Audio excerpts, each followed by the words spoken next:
Hello, this is Zachary Smick from Connections Cleveland, and on this episode, the team went down to the Cleveland Museum of Art. We are here to visit the annual Winter Lights Festival. It is part of the Holiday Circle Fest, which is a free annual circle-wide celebration presented by University Circle, Inc.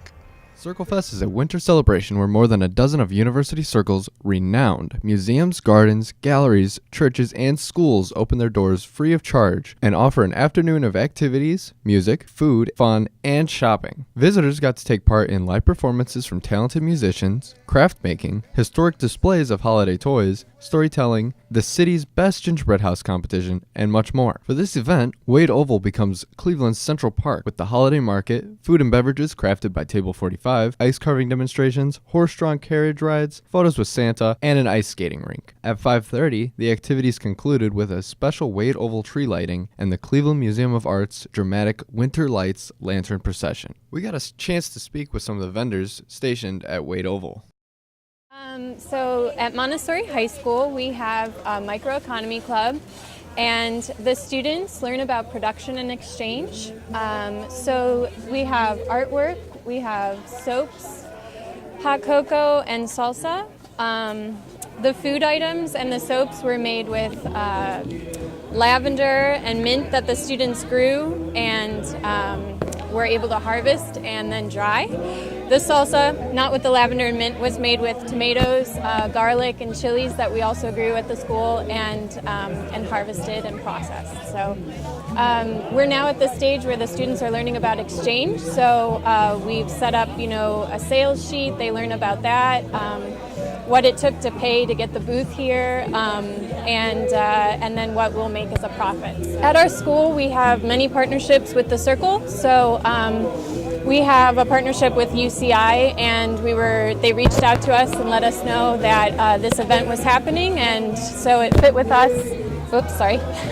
Having to do with microeconomy and selling in the Circle. So we were able to. Thank you very much. Yeah, thank you. I'm Waterside Woodcraft, and I have a bunch of different wood products that I make.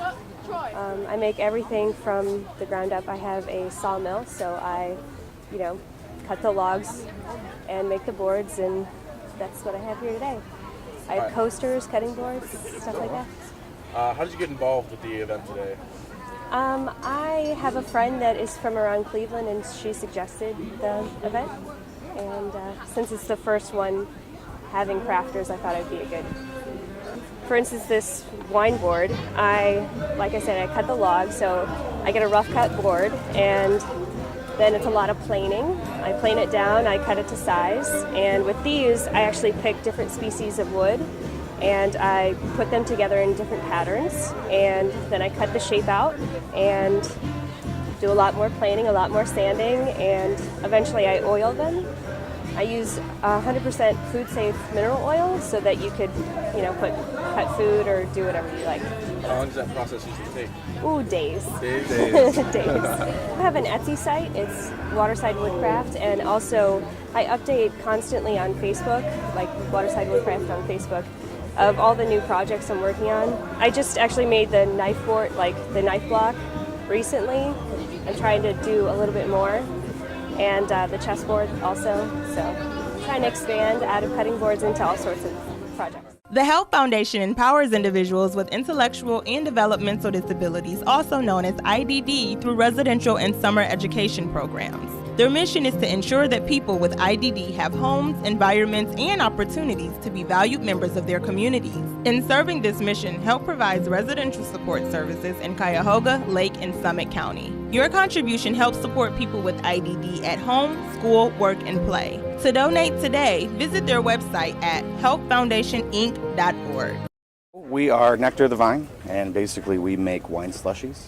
And at the cold shows, we serve them warm. So we do have a mulling spice, we have an apple pie. But generally, you take wine and water and mix it with our product, and it will set up like a slushie in a freezer in about 6 hours. No? Now, as far as that goes, we originally did, but we have a company that we make our product in bulk, and then we package it in-house, and then we sell it generally only at trade shows and online. So we don't actually have a physical store, but we're across the country. It's Nectar Divine. We'll see here. It's local for me. I live in Euclid. grew up in the area, so I do like that. This is the first time they've actually had vendors here, so we try to keep in mind whether or not we want to come back next year, or if it's if it's good or whatnot. We're supplied to tents. We generally have our own tents, which is nice because I don't have to take my tents in and out. What flavors would you say are your most popular? It's going to be pomegranate and peach mango, as far as that goes. When we do the warm, it's going to be the Granny's apple pie. Well, the Garrett Candle Company is a business that I started in April of this year. They're all hand-poured soy candles, wooden wicks, cedar wood wicks.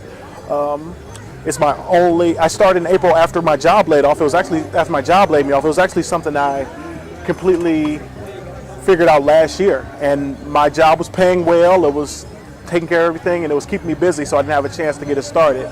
And then once my job laid me off, I was like, well, this is the time to do it. So I did it, and it has an incredibly great following already. My candles are sold at the Canton Art Museum. They're sold in 3 stores in Akron, 2 in Cleveland, and I sell online.